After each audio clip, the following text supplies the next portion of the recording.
And this gets back to my car thing. So they talked about a couple who they said were making like $150,000 for household income, but they pay $4,400 a month on their mortgage, 4 car loans and leases, and student debt. And she drives an Infiniti and he drives a Ford. And I don't want to spend shame people. His monthly payment for his car, I saw that. $820. That's insane. And so I think, and it says, well, he got a lower cost car and reduced it by $100. I think cars can make people go broke. I'm putting that out there. That is one of the biggest problems, I think. And I don't know. The point of this article was simply that even people who are doing okay by income standards are still hurting because they have a lot of debt that they're taking on. So don't you think this goes to like the lifestyle creep thing? Like the more money you make, the more money you spend. And so the minute that your salary decreases, and I don't care if you're going from 70 to 40, 150 to 120, 300 down to 230, like in general, people cannot afford to have their salary go down. It doesn't really matter how much you're making. Right, because for a lot of people, there is no margin of safety. And if you're not saving a lot, that the buffer is nil, right? So that's what they're saying. A lot of these people have seen their income drop throughout this pandemic, and they don't have any way to. There's no room to make it work, basically. All right, so one of the best strategies over the past few years has been paying a lot of money for stocks. And when I say a lot of money, I don't mean a high share price, although that's been a good strategy too. I mean paying a lot for stocks relative to their fundamentals. So, for example, buying stocks that are trading richly relative to their sales, or whatever the case may be. So, Jack Vogel did valuation hasn't mattered, more or less. Exactly. So, thank you. Jack Vogel did a study looking at, well, what happens if you buy a stock that's trading more than 10 times sales historically? And what did he find, Ben? It was surprising. I thought these numbers were surprising that it did better than you would have thought. Me too. That stood out to me as well. Like the numbers, so they lagged by, I don't know, I forgot 2% a year maybe. What stuck out really was the drawdown in 2000. So if you did this in 2000, you lost 81%. But I thought the best chart of the whole thing was they showed the number of firms over time that have traded at 10 times sales, and it's a very tiny number. And you see this huge blip in the tech bubble of the late 90s, and now it's slowly rising since. And obviously a lot of it is technology companies that people are more willing to pay more for those sales. But it's a tiny number of firms, and I think what you get probably is there's a handful of winners there that carry all the losers, right? The results were actually relatively surprising. Paying up for stocks actually is not a bad strategy sometimes. Not as bad as it sounds at first blush. Morningstar did this study showing U.S. equity fund flows, and there's a lot of moving parts here, like a lot of moving parts. And there's record stock fund outflows as stocks are making an all-time high, which in theory is not what you would expect to see. We had a Slack channel discussion on this, and I'm pretty sure I nailed it in one sentence, did I not? You did. Give me some credit here. So you said I don't know why this is happening, and apparently a lot of the outflows were coming from target date funds. And I said over the next 20 years, the stock market flow stuff is not going to make any sense because baby boomers are retiring and are going to be spending down their assets. So it's even if the stock market is rising, you're going to see mutual fund and ETF outflows probably because baby boomers have all the assets and they're going to be spending some of those down. That was part of it, but I think, or that could be part of it, but I think what really did it was the target date fund rebalancing.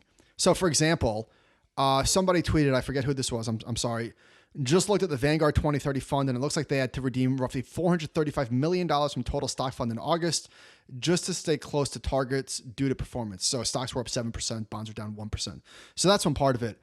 But there's definitely other stuff going on because, for example, more than 70% of August outflows came from passively managed funds. That to me was really surprising. Nearly $10 billion left Vanguard Total Stock Market Index, which is a lot of money. So did you get to the bottom of this one or not? Why it happened? Maybe Bezos was paying out those bonuses. I think it's hard to unwind. But then Ben Johnson put this table in and showed that there were outflows in the short dated target in the Boober target date funds. Isn't it surprising that target date funds don't get nearly as much hate as index funds do? Because target date funds are I mean, because they're the default option for the majority of 401k plans, they're already huge. I know there's well over $1 trillion in them.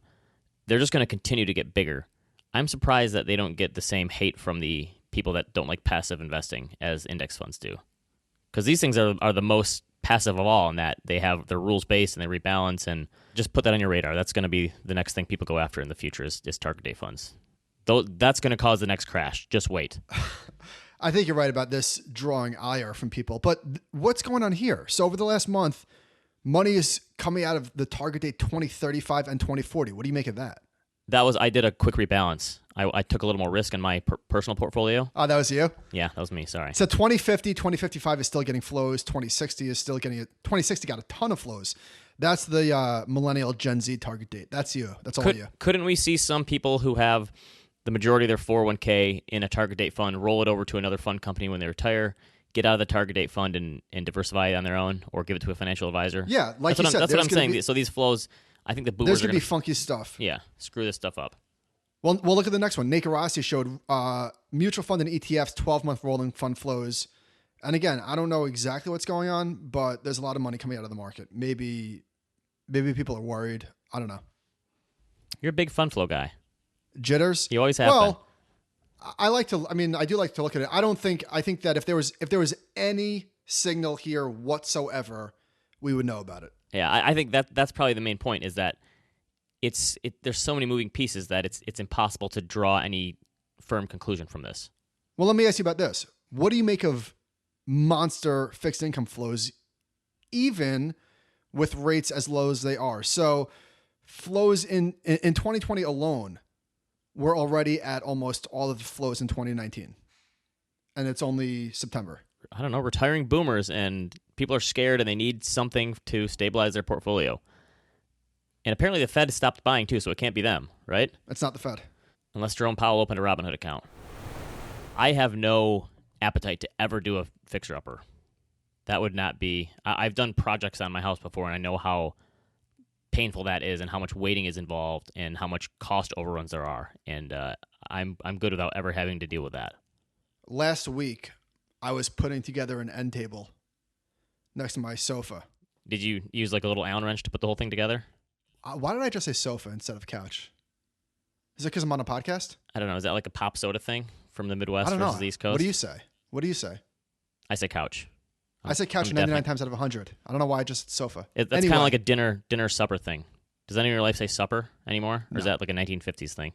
In Yellowstone, they say supper a lot. Ah, that's true. They do. So I was putting together this thing. Yes, there was an Allen wrench involved. And I got to the very end, and I'm ready to put like the top on. And I'm looking, I'm like,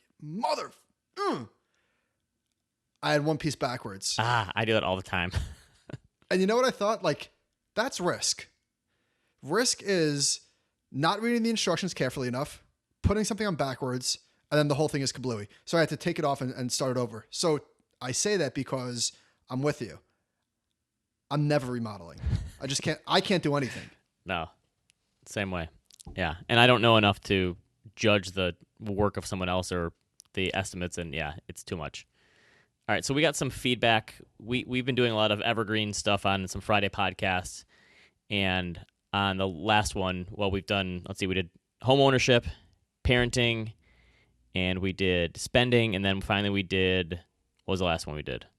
Retirement.